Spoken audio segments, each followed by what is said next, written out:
What's up? My name is Krista May Evia from BS Biology 2A, and today I'm going to perform frog dissection. First and foremost, I want you to know that I am strictly following the IATF protocols against COVID-19, such as physical distancing.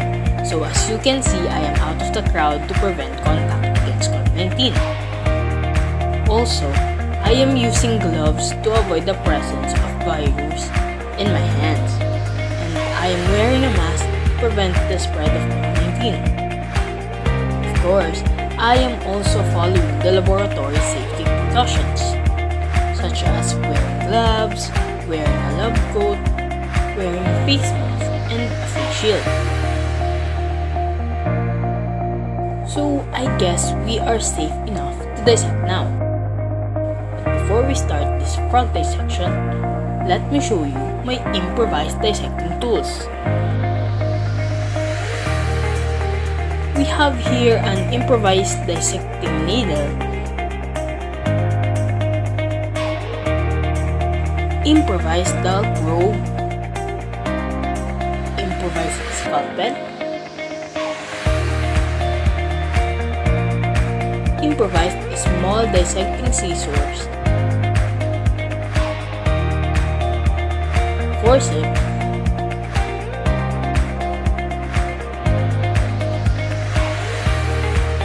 large dissecting scissors, improvised razor blade, and the pins. We also have here the dissecting tray and the paralyzed Mindoro frog. So now, we are going to start the frog dissection. But before we proceed to that, we must first take a look and describe our specimen. So, as you can observe, the frog's skin is dark colored and spotted to help them camouflage. It also aids as a protection against predators. The gas exchange of frogs also occurs in their skin. You can also notice these hind legs, specifically the large muscle that was used for jumping. Also, you must take note on the frog's digit. You can see that the front legs have 4 digits and no webbing, while the hind legs have 5 digits and webbing. For the webbing helps frogs to be efficient in swimming. Next is the cloaca. It is the small hole located on the back of the frog, in between his hind legs. It is known as the outlet for the urinary, intestinal, and genital tracts. On the frog's head, observe the large bulging eyes that rotate to allow sight in many directions. Also, note frogs don't have external ears, but just behind each eye is a round, flat membrane called a tympanum or eardrum that senses sound waves. The tympanum on females is similar in size to the eye, while it is much larger on males. And lastly, the nostrils, which are found in front of the eye. Let's start the frog dissection of this one. So the first incision I make is from between the hind legs all the way up to the frog's jaw. I am too careful to cut so that I can only cut the skin and peel away the layer without damaging the organ.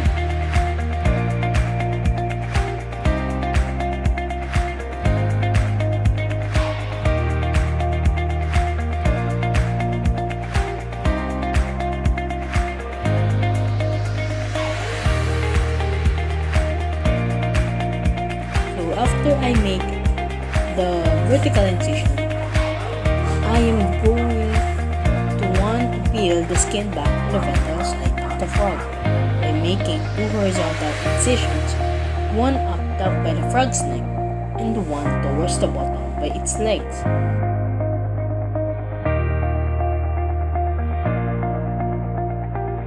At this point, I see some organs. So I have a clear view of his abdominal cavity and the blood vessels here more clearly seen. So let's fill it up.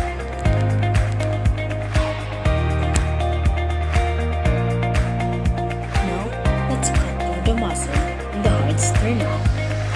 First, cut the length of the frog, then cut across the frog horizontally, just under the arms and at the top of the thighs. Be careful that you must cut the muscle. Avoid cutting into the organs of the frog. So I used the dog probe to help me cut. Better is to do this in a slow manner. So slowly we are cutting and repeating a little at a time. The ultimate goal is to peel back the muscle and rip off so you can see the internal organs. This is what I'm doing right now.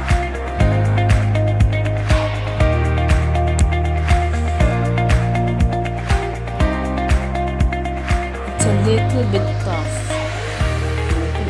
There, I can do it.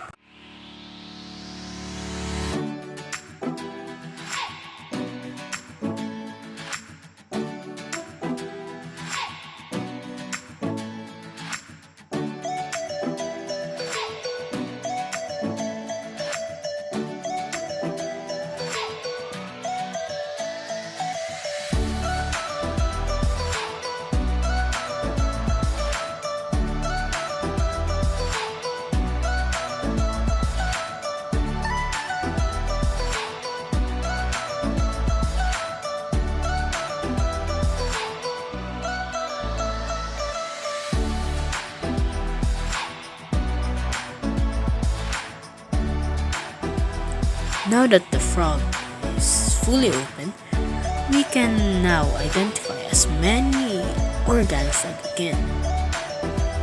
So here is the heart just above the liver. This is the liver.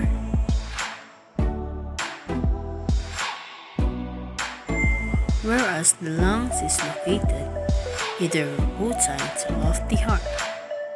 The gallbladder located at the back of the liver.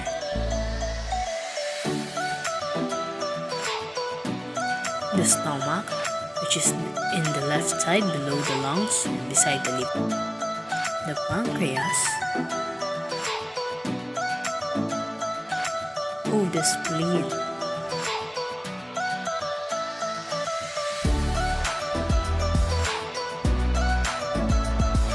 The mesentery.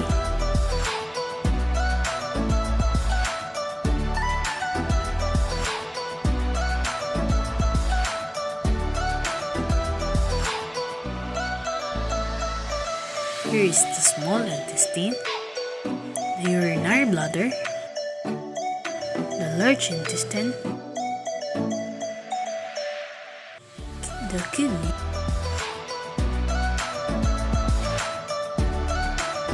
the fatty bodies behind the lungs,